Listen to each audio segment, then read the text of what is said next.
नमस्कार दोस्तों, नॉलेज मंडली में आप सभी का स्वागत है। आज हम कर रहे हैं MCQ on CGHS and medical attendance rules, जो कि बहुत इंपॉर्टेंट है। Principal vice principals exams in KVS, NVS, EMRS, NCT conducted by UPSC. EMRS और एनसीटी में वैकेंसी आ चुकी है, केवीएस और एनवीएस में वैकेंसी आने वाली है। तो अपने आप को प्रिपेयर करिए। मेरे साथ में हम कर रहे हैं 2020 क्वेश्चंस की इंपॉर्टेंट सीरीज। आज का पहला क्वेश्चन है, for the purpose of CGHS CSMA rules family of A government employee includes. CGHS CSMA नियमों के प्रयोजन के लिए एक सरकारी कर्मचारी के परिवार में शामिल हैं। कौन शामिल होंगे? A married daughter dependent on employee but not living with him. B major brother dependent on employee and living with him. C minor brother living with him. D children of married daughter not living with him. तो इनमें से क्या शामिल होगा family में? सही उत्तर है C, minor brother living with him. Next question second, physically disabled brother of any age is include in the family if. किसी भी उम्र का शारीरिक रूप से विकलांग भाई परिवार में शामिल है यदि ए he is unmarried and not having his own family. B he is wholly dependent on the government employee. C he is residing with the government employee. And D all of the above. तो क्या सही उत्तर है? Correct answer है D, all of the above.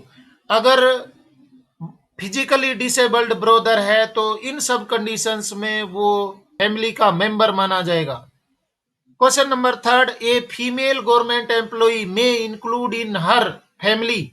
एक सरकारी महिला कर्मचारी अपने परिवार में शामिल कर सकती है।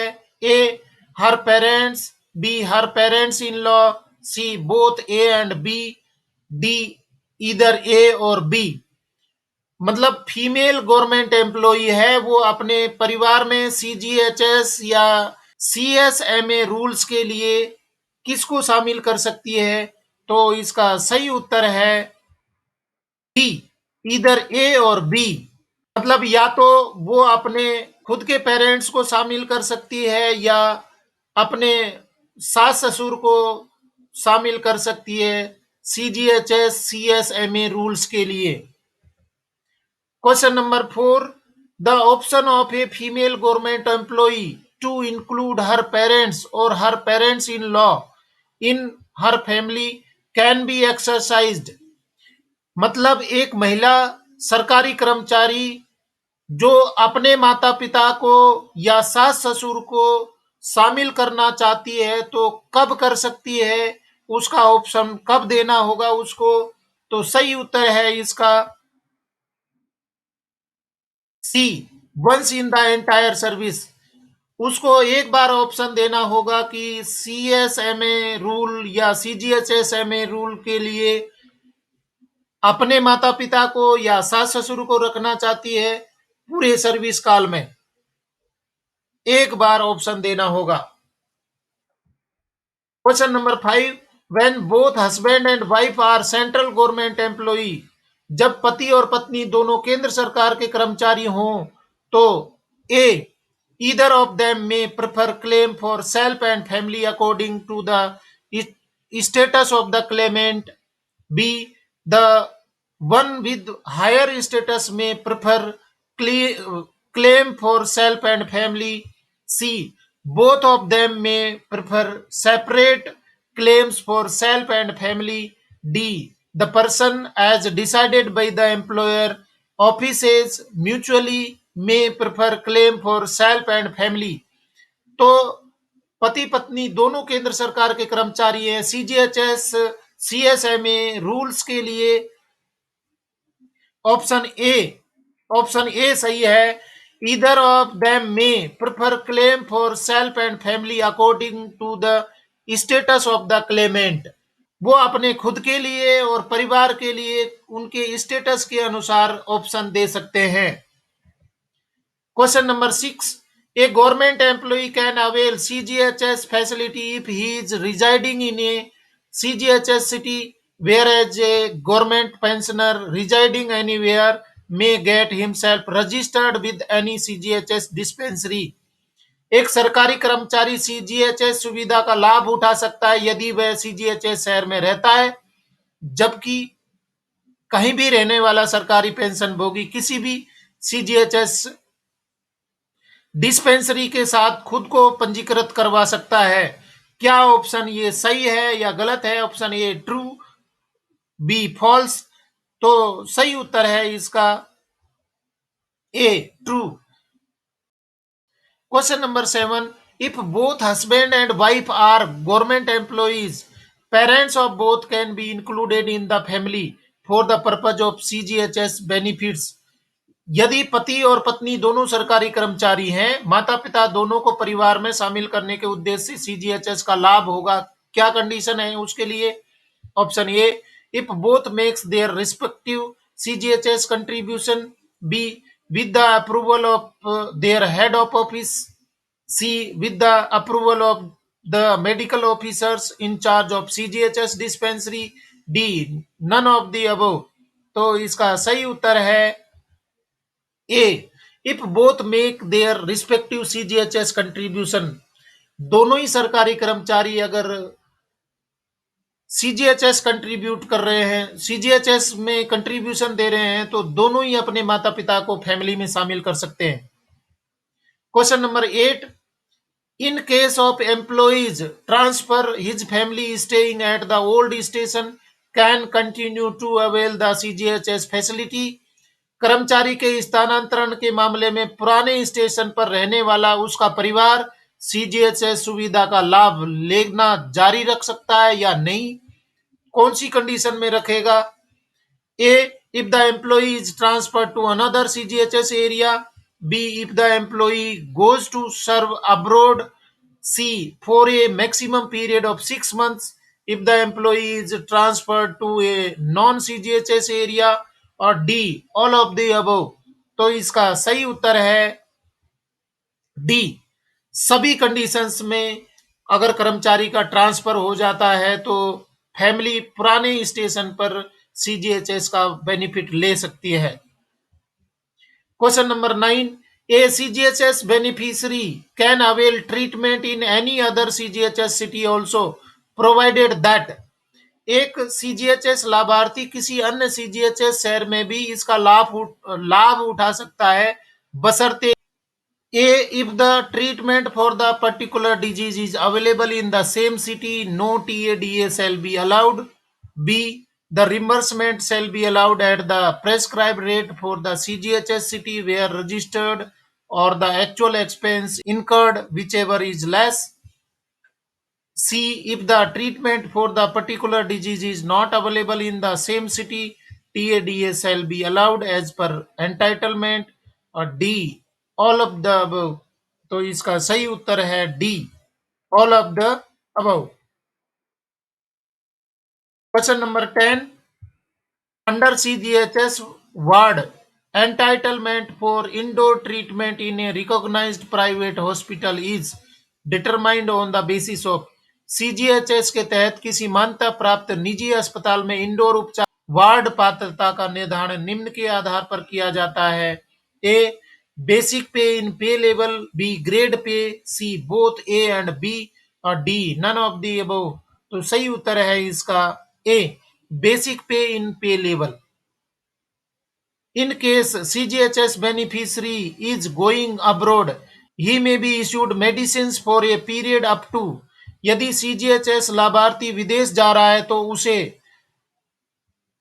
कितनी अवधि के लिए दवाएं जारी की जा सकती हैं?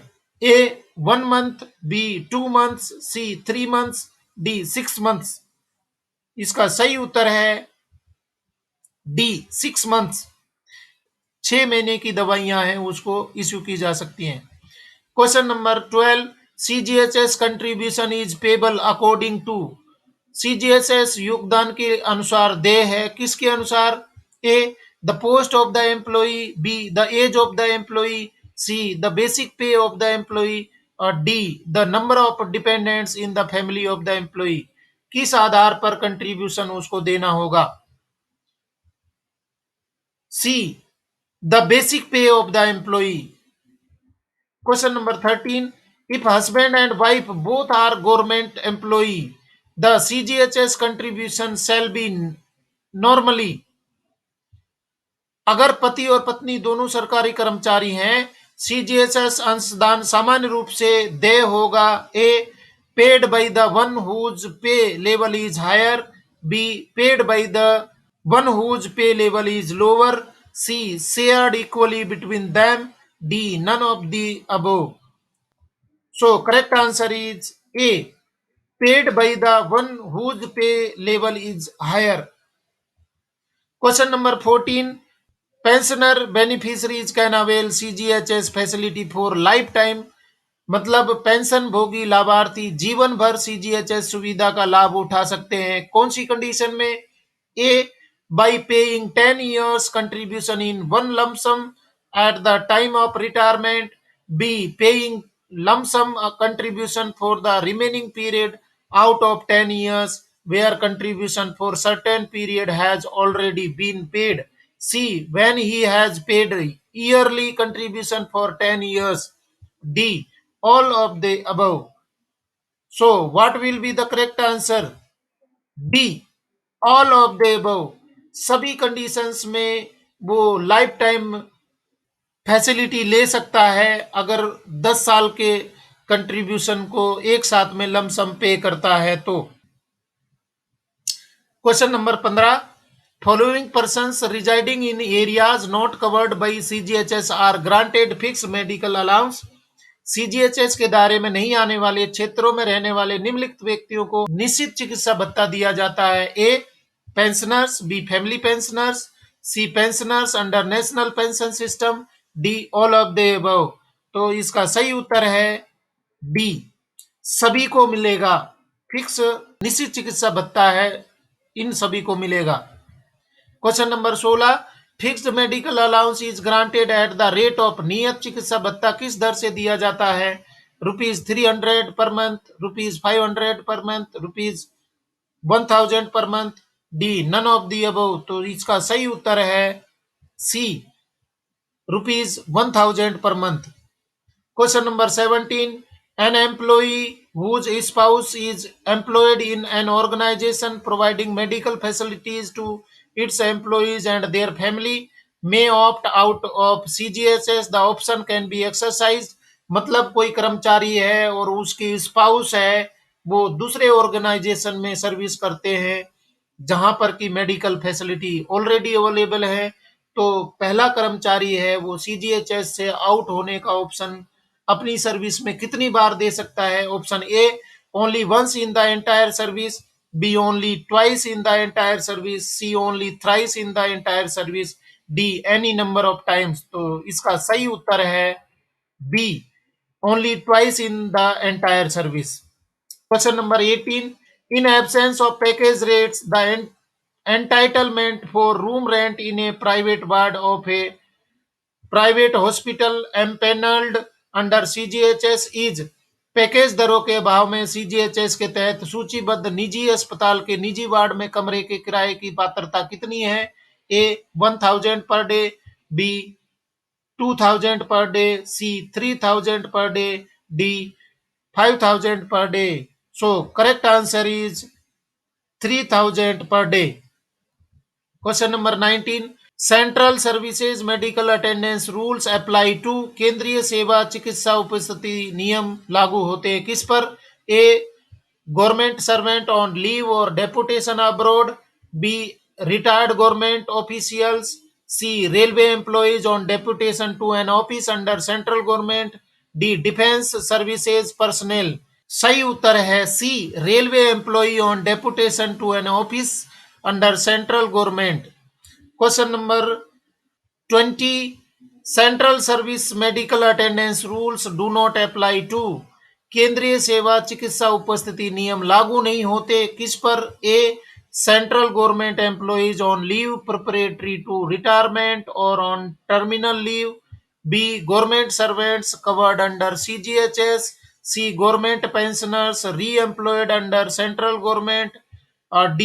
Defence accounts department personnel. तो सही उत्तर है इसका B, government servants covered under CGHS. जिनको सीजीएचएस फैसिलिटीज अवेलेबल हैं उनको सीएसएमए रूल्स हैं वो नहीं मिलेंगे। Please watch administrative service rules and academic part on my channel and prepare yourself for your success. Thank you very much.